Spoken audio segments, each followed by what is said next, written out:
नमस्कार। MHD 7 के अंतर्गत आज हम आधुनिक शैली संबंधी अवधारणाओं के बारे में चर्चा करेंगे कि आधुनिक शैली संबंधी अवधारणाएं क्या हैं।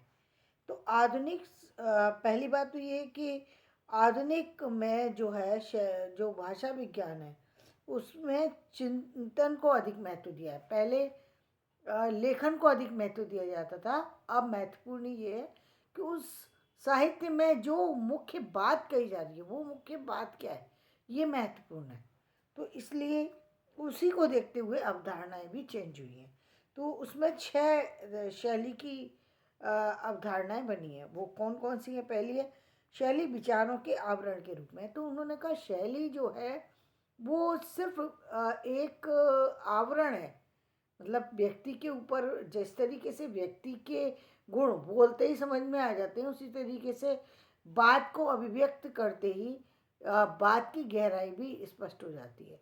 इसलिए जो शैली है वो शैली महत्वपूर्ण नहीं है, महत्वपूर्ण है उस शैली के अंदर लिखा क्या गया है, ये बात महत्वपूर्ण है, ये बात वजनदार है।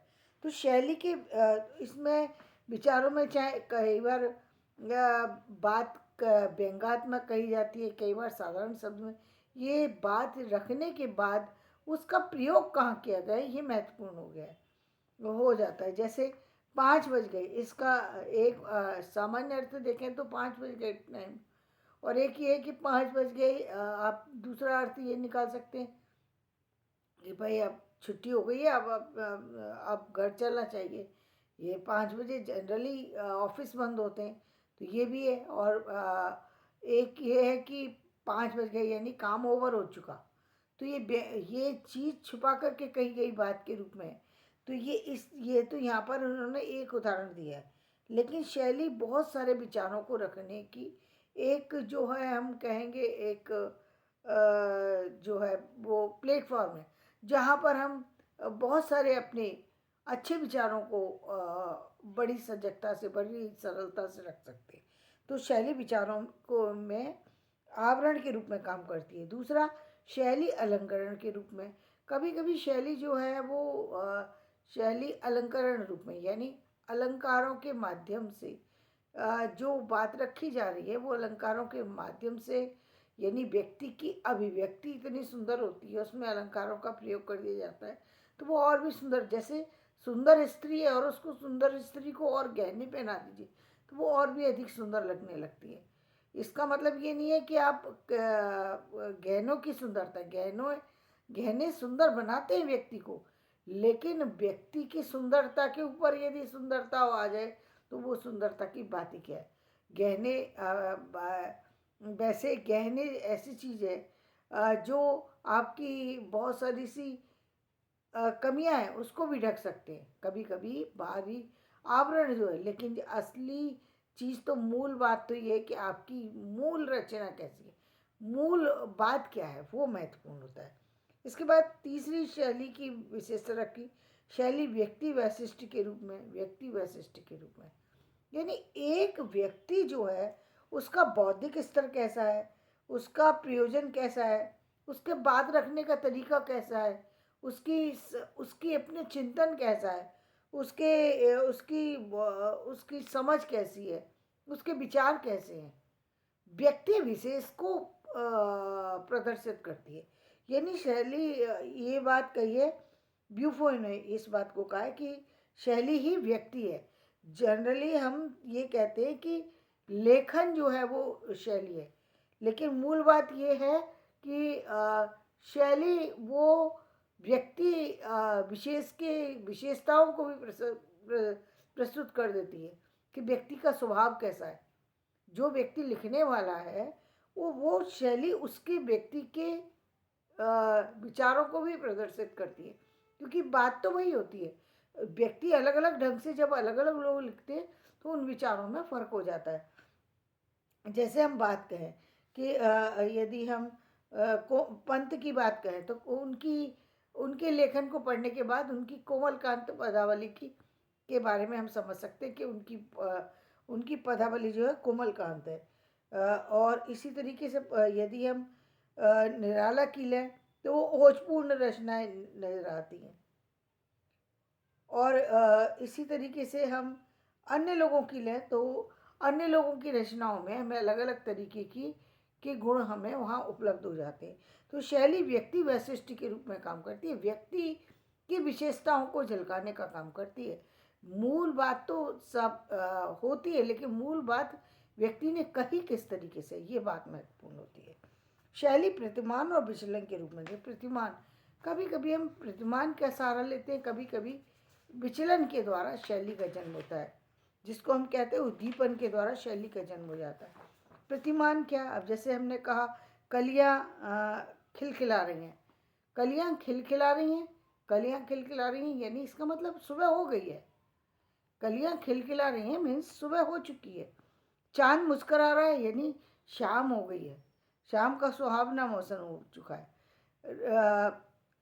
इस तरीके से और भी हम बहुत सारे से उदाहरण उपमान, इसको हम कहेंगे प्रतिमान शैली। और एक है जो जो सृजनात्मक रूप में और जो उत्तेजना के कारण से प्रस्तुत होती है, वहाँ पर हम ये भी कह सकते हैं कि जो जो जैसे आपने तुलसीदास जी के उसमें देखा है कि जब राम ने सीता को वहाँ पर उपवन में देखा तो उनकी कुछ अलग मनोदशा थी। तो वो जो थी वो जो है वो उसका जो है उपमान वो विचलन के रूप में था। विचलन हो गया यानी व्यक्ति विचलित हो गया, उसके उसके मन के भाव जो है वो अस्थिर हो गए। किसी चीज़ को देख के व्यक्ति उद्वेलित हो जाए, विचलित हो जाए। कई बार अच्छी और वो तो जैसे कभी कभी जो निराशा भरी चीज़ों को भी देख के विचलित हो जाता है, कभी अच्छी चीज़ों को देख के विचलित होता है, कभी कभी कोई ऐसी चीज़ें देख लेता है जिससे विचलित हो जाता है। जैसे मधुमेह अभिशाप है, तो यहाँ पर प्रसाद जी का मधुमेह अभिशाप है, इसमें जो है मालूम पड़ता है कि एक अभिशाप के कारण से क्या स्थिति हो गई।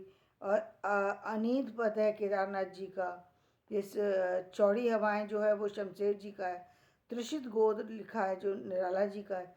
तो ये कुछ ऐसे हैं जहाँ पर उन्होंने जिनका उदाहरण जो है विचलन के रूप में उन्होंने दिया कि विचलन क्या हुआ है और विचलन किस तरीके से आदमी को विचलित कर देता है।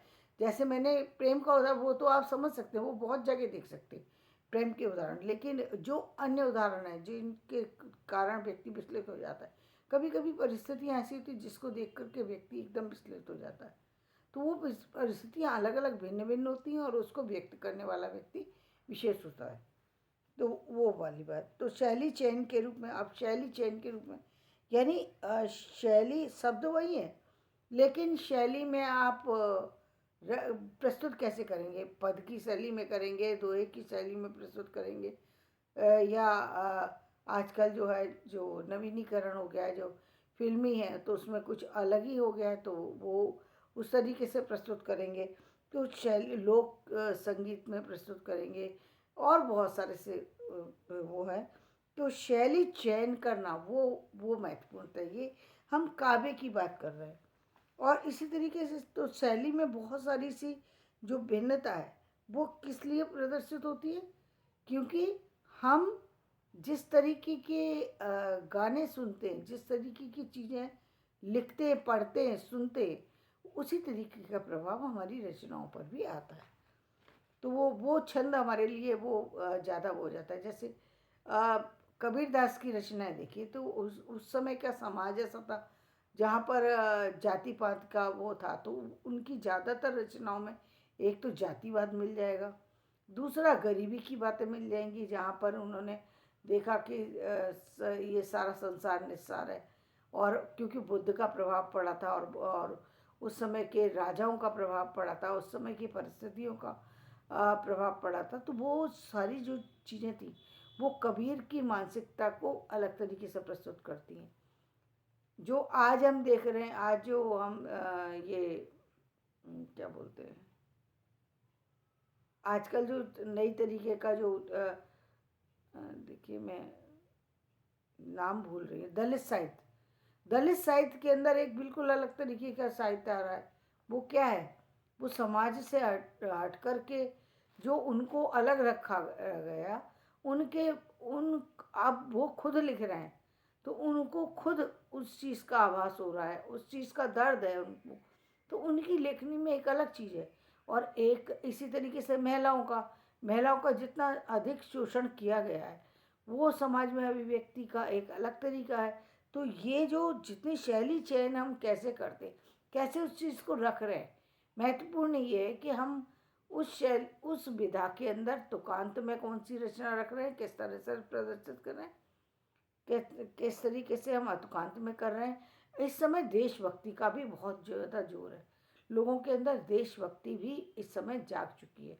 ये एक बहुत बड़ा बदलाव है जो अचानक हुआ है, जिसमें देशभक्ति की भावना लोगों के अंदर कूट कूट करके जो है वो भरी हुई थी, जो निकल रही है इस समय, जिसमें उनके उसके देश प्रेम जागा है, देशभक्ति जागी है।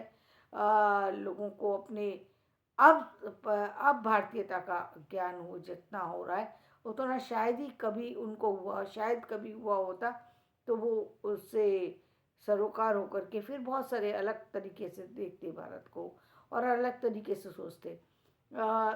दूसरे शिक्षा की ओर जो रुझान इस समय बढ़ा है वो भी गजब का रुझान है। तो ये एक ये जो हम देख रहे हैं, तो शैली चयन करना भी एक कला है और इस तरीके से साहित्य में उसको प्रस्तुत किया जा सकता है। जैसे देखिए शैली में के माध्यम से ही हम सरलता की बात, एक सामान्य बात को भी हम प्रस्तुत कर सकते हैं। यानी ये देखिए एक दो व्यक्ति की विशेषताओं को कैसे प्रकट करेंगे यदि हम शैली के माध्यम तो रमेश बेड़िया है और रमा गाया। यह हमने रमेश बेड़िया कह करके ये दिखा दिया कि उसके अंदर एक कठोरता है, एक क्रूरता है, यानी एक दोनों हिंसकता दिखा दी हमने। और रमा गायक कह करके हमने उसे ये बता दिया कि स्त्रियाँ जो हैं वो सरल होती हैं, वो भावुक होती हैं, वो दबी हुई होती हैं, वो ज़्यादा वो नहीं सामने वाले का ज़्यादा जो शोषण नहीं कर सकती, ना ही उसको किसी तरह नुकसान पहुंचा सकती। तो इस तरीके से हम जो शैली के चयन करके हम उसके अंदर विशेषताओं को प्रदर्शित कर सकते हैं। अब शैली वाक्यों परिभाषाई विशेषताओं का समुच्चय के रूप में, अब उन्होंने कहा शैली वाक्योपरि, वाक्य से भी ऊपर जाकर के जो भाषाई विशेषताएं हैं उनका समुच्चय के रूप में प्रस्तुत होती है। अब भाषाई समुच्चय, भाषाई विशेषताएं क्या है, भाषा की विशेषताएं क्या है, भाषा की अब पहली बात तो भाषा की अलग अलग विशेषताएं। दूसरी भाषा की ये विशेषता कि भाषा के अंदर यदि मुहावरेदार चीज़ें लिखी गई हैं, यदि वर्णनात्मक शैली का प्रयोग किया गया, यदि निबंधात्मक शैली का प्रयोग है, जैसी भाषा है वैसी उसकी अभिव्यक्ति होगी। अब जैसे हम भारत की भाषा की बात करें तो भारत की भाषा की कुछ अलग विशेषताएं, यदि हम यही बात हम अंग्रेज वहाँ की करें, इंग्लैंड की करें, वहाँ की भाषा की कुछ अलग विशेषताएं, क्योंकि दोनों भाषा की विशेषता वहाँ के लोगों की संस्कृति से आती हैं, जुड़ी होती हैं। हमारी संस्कृति में कुछ अलग चीज़ झलकेगी, उनकी संस्कृति में कुछ अलग चीज़ झलकेगी। तो ये संस्कृति से जुड़ी होती है भाषा।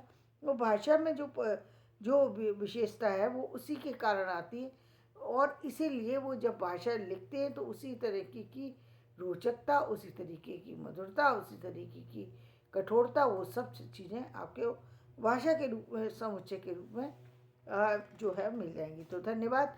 मैं अपना वीडियो यहीं समाप्त करती हूँ। मेरा वीडियो पसंद आया तो इसे लाइक करें, शेयर करें, सब्सक्राइब करें।